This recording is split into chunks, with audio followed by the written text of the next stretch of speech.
Capsule sur l'atome. L'atome, fait partie des rappels qu'on doit faire en secondaire 5. Alors, il y a 3 particules à l'intérieur de l'atome. La première particule, c'est l'électron. L'électron, lui, qui est de charge négative, on va le représenter par un E avec une barre dessus. Il va avoir les protons, qui vont être représentés généralement par un P ou un P+, dans lequel la charge elle est positive, et le neutron, qui est un mix des deux, qui est une charge neutre.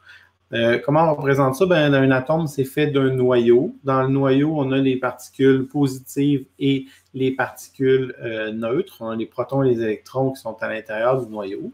On verra un petit peu plus tard comment il y en a dans chaque atome.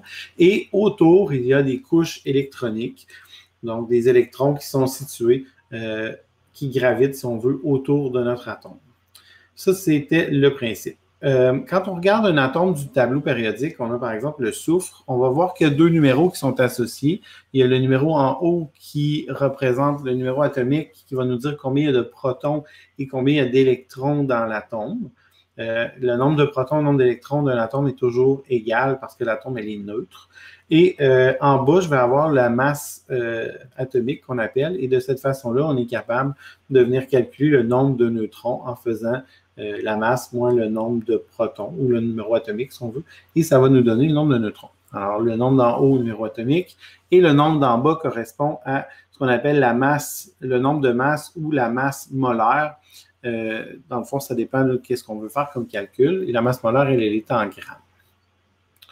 Bon, si on veut maintenant faire un exemple avec une autre partie, dans le fond, de l'atome, c'est qu'on peut parler aussi d'électrons de valence. Alors, sur une couche électronique, on peut mettre au maximum 8 électrons, 2, 4, 6, 8, dans la couche 2. La couche 1 peut en contenir seulement 2. Et la dernière, c'est ce qu'on appelle la couche de valence, qui en contient, tout dépendant de l'atome, un nombre qui va être situé entre 1 et 8. Si on fait l'exemple avec le sodium, symbole Na, son numéro atomique c'est 11 et sa masse molaire c'est 23. Je peux dire que j'ai 11 protons, 11 électrons, l'atome est neutre, et je peux faire le calcul pour trouver le nombre d'électrons. Je vais faire 23 moins 11 qui va me donner 12 neutrons.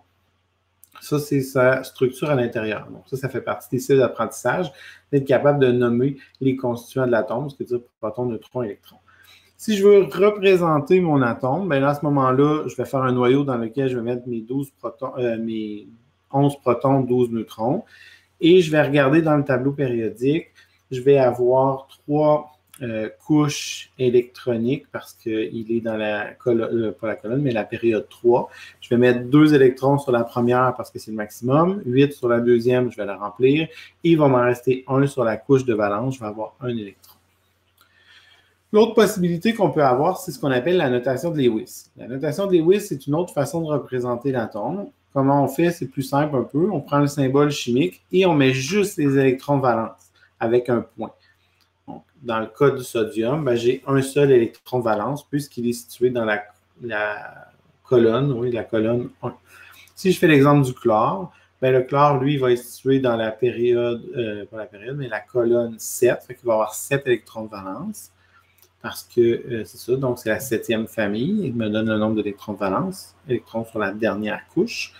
Si je fais l'exemple du brome, bien, le brome va avoir exactement la même configuration que le chlore puisqu'il est dans la même famille. Je vais avoir aussi 7 électrons de valence à l'intérieur.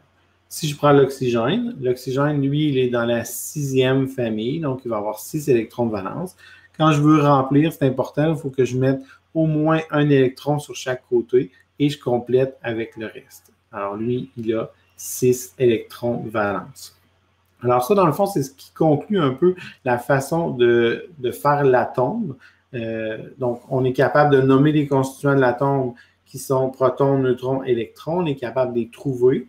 La quantité de protons est toujours égale à la quantité d'électrons. Pour calculer le nombre de neutrons, on utilise la masse molaire.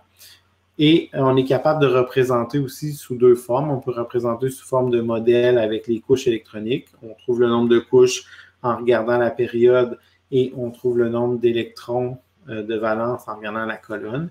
Et on peut prendre aussi le modèle de Lewis qui nous permet de représenter les électrons de valence.